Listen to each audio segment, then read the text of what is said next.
पछि बानी पर्छ भन्छ नि त ठिक छ दुःख सुखलाई बानी पार्दै जो सङ्घर्षले चाहिँ जिन्दगीलाई कता कता पुर्याउँछ थाहै नहुने रहेछ कि होइन जे होस् जहाँ बसे पनि आफै बस्ने हो आफै खुसी हुने त हो नि होइन र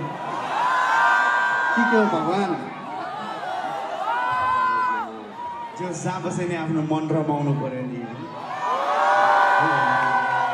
सुरे